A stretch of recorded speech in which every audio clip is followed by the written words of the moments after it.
I'm continuing studying the outer planets in aspect to other planets.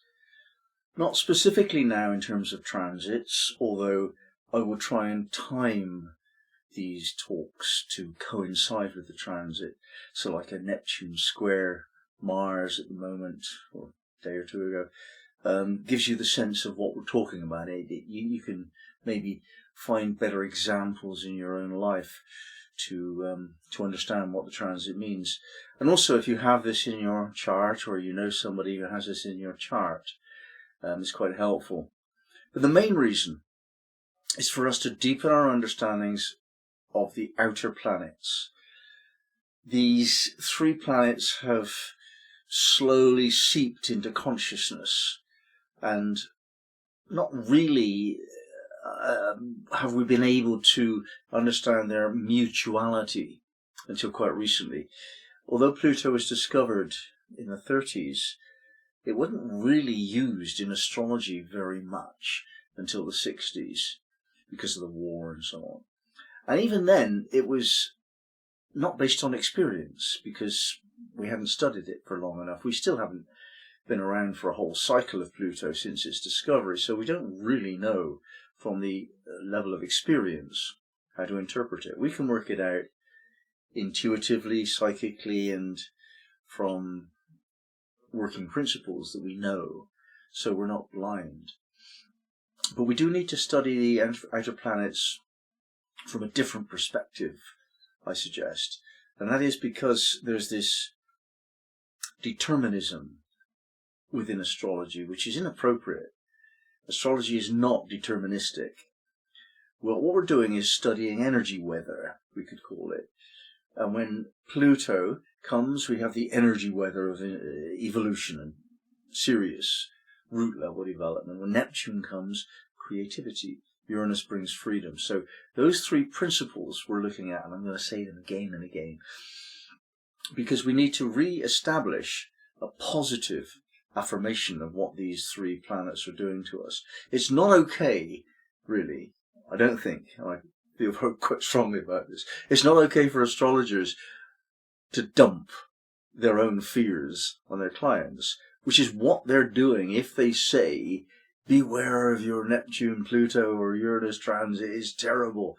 It's not. It really isn't. It doesn't have to be that way. It will only be as difficult to handle as you are stubborn. Life has changed, and you can't do again today what you did yesterday. It's just not that way. And sometimes they're big shifts. So let's look at the Neptune square Mars.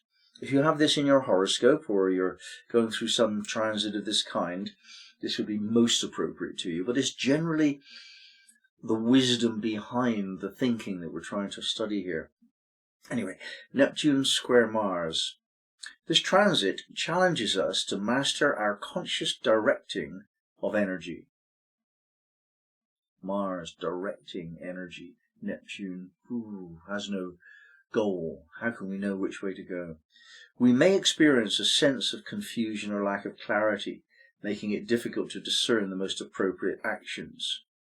Cultivating discernment and listening to our intuition is essential during this time, if we wish to direct our energy effectively, as is the practice of greater patience and also the ability to adapt to changing circumstances.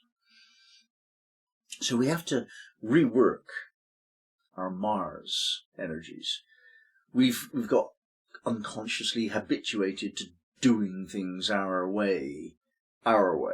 This is my way. That's Mars putting itself into the world. I want to be active in the world. Quite ego-driven very often. And Neptune isn't very much supportive of ego. And we come to that in the next part, that exploring intuitive pursuits and alternative approaches to problem solving may help us to reflect on how we have dealt with obstacles in the past. A dance between surrender and action unfolds, challenging willpower and forcing us to question our motivations and intentions. That's important, isn't it? If our motivations are unhelpful, on the first level, to ourselves and our own long-term goals, and on the second level, generally, to life itself, then Neptune has the duty and the obligation and the functionality of making sure we don't do it. Like all of the outer planets are like that. The way in which Neptune robs us of the ability to do the wrong thing is to just make us confused about what to do next and lacking in thrust. We can't do the wrong thing because we can't do very much. What we can do is just understand that we're trying to do the wrong thing. Now, I'm not saying wrong and right have any moral qualities, whatever. I'm just saying that if you're trying to achieve a purpose and you're doing the wrong thing, you won't achieve that purpose. This transit also serves as a catalyst for the integration of compassionate action into our spiritual principles, encouraging us to infuse our actions with a sense of higher purpose and aligning our ambitions with the values we hold sacred. We are called to reevaluate the balance between action and acceptance and are invited to release the need for control, to surrender to the greater flow of life. Now, of course, Mars has quite a lot to do with the warrior energy, the aggression, the male force, the overcoming, according to most interpretations. And we do have this need to express ourselves. It's the case of any living being that it has to express. In other words, press out. And we press out onto the world, which, of course, is severely kind of questioned in most spiritual traditions. Not all, by any means. There were some warrior traditions in times gone by where this Mars energy was acknowledged as divine, that Mars was worshipped as a god, that the Vikings held sacred this ability in battle, this courage. And there are qualities associated with the military, the soldier, the forceful antagonist, the aggressor, which are actually seen as sacred. And it's not quite as popular now as once it was. And yet astrology is old. It goes back a long way, 5,000 years, and its understandings are very slow to change. And it's not really accepted within astrology that Mars is anything other than pushy. Well, it could be. It's not that Mars is pushy, it's just that what we have to express is pushiness. We're pushing back against the perceived forces that were pushing us at some point. So that's why it's pushy. If we were more sort of spiritually devoted, then it would be devotional. And I think that's what Neptune is just asking us to consider. Do you really want to put your Mars energy into that? Ugh, it's ugly, it's nasty, it's not compassionate. Why would you want to do that? Why don't you put it into this? And it gives you a sense of creating something where Mars and Neptune are both happy. Now, this is generally true of a Neptune-Mars transit. In the case of the square, we have this additional facility of heightened consciousness and the friction that we need to get the job done. Squares are often given a bad rap in astrology, and it's just unfair. It's just pointless to do that. When you want to get the job done, you need a square. You want a square. You have to have a square because you need the friction. You have to overcome in order to get things done in the world. And this is even true of Neptune. Neptune has a reputation and a history associated with all manner of qualities, but then it entered Capricorn. It changed. I remember it. I can remember the period when Neptune moved into Capricorn and everything changed about what Neptune is. It's not that Neptune is what it is and changes Capricorn. It's also that Capricorn changes Neptune when Neptune goes through Capricorn, and right now it's, of course, right at the end of Pisces, so it's gone through big changes. And what Neptune is not what it was. Now, of course, going back into Pisces, it's more legitimately itself. So that Pisces energy is watery, and that's why we think of the flowing oceanic qualities of Neptune within the interpretation. It's mutable, so there is no fixity of purpose. Its purpose changes literally moment by moment. And so Neptune, on one level, represents the very opposite of what we consider to be real, where we have the facts of the matter now and purpose, we know what we are and what we're doing. But that's Saturn. That's not how Neptune perceives reality.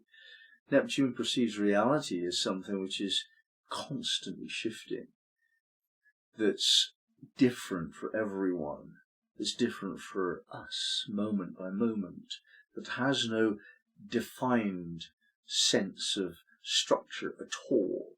So we can't give it any form, any physical reality. That's Neptune. And how on earth you would want to project that into the world is a real mystery. And how you could is a mystery that Neptune square Mars is trying to get us to resolve. And there is a way to resolve this. This is what squares are able to do. They bring the maximum sense of consciousness, because it's difficult. When something's easy, we become unconscious of it. If you have a trine in your horoscope, you probably don't worry about it, because it doesn't give you any problem. It just gives you nice energies, and you just shrug your shoulders. It's the same with a child that doesn't give you a bad time. You just kind of don't give it quite as much attention as the child that gives you a hard time, actually. And with the squares, it's just like an unruly child saying, "Nope, that's not right. I'm unhappy. I'm crying. That's what squares do. I don't like this, and I mind, and it needs to change. Something's got to shift." The square is telling you to get on with the job and shift it. So this degree of consciousness, this awareness that goes with the square, when applied to Neptune Mars, suggests that how you are spiritually, what are your creative values of expressing your spiritual nature, your highest sense of the flowing background energy of life without form or directedness. How are you with that spiritual side of life? Mars wants to know. Mars wants to know what you want it to do. Mars doesn't really take command. It's the soldier. It has a general, and the general is the sun, typically. And if you tell your Mars what to do and it does it in a disciplined way, then you achieve a lot in life. Mars is not a decision maker. It's a servant of a decision maker. Typically, a conscious person will make that the sun. But in this case, the Neptune square Mars is claiming some authority over what Mars has to do. And its basic message, Neptune, is like, whatever, whatever makes you feel spiritual or sacred or one with it all, whatever you want to do, you just do that, because it's the atmosphere, the feeling that counts. And Mars doesn't like that. Mars likes instructions. So you have this confusion about what direction you should be going in.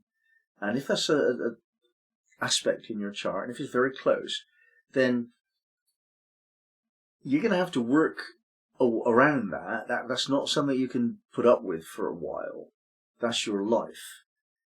So the idea of being confused about what to be doing for your whole life is absurd. That's not right, is it? So this interpretation of confusion, that's a negative interpretation of the square and Neptune and so on. And it's kind of dumping on the client if you are an astrologer giving that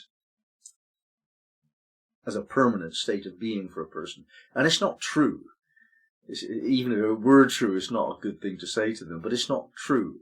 Such people, they have an uncanny ability to know what to do when there's no signposts. They'll do the right thing to get the job done without any reason for them to do that. They're highly psychic, very intuitive about what to do, very spontaneous, therefore. And they might not be very good at strategy and planning and explaining what they're doing. That's not their job. Their job is to get on with it. And so you can think about artists, dancers, creative people. You know, that would be the thing here. This would give the friction necessary to turn the creativity of your imagination, Neptune, into something out there in the world through Mars. So, on one level, the spiritual warrior. What does that mean? Well, there's wrong there. I'm going to right that wrong. I'm going to overcome injustice with a military approach. That's Mars square Neptune, isn't it? But equally, that spiritual teaching, I'm not sure about that. It seems wrong, false, untruthful, unsustainable. And you could really use that Mars energy to challenge spiritual teachers who are little more than charlatans, so it'd be quite a good thing to have that to work with. But most particularly, I would see this as an artistic expression out there in the world. So whatever you do it really beautifully and imaginatively, and in a way that will get people to feel a sense of spirituality and sacredness and sparkle in life. So that's it, Neptune square Mars.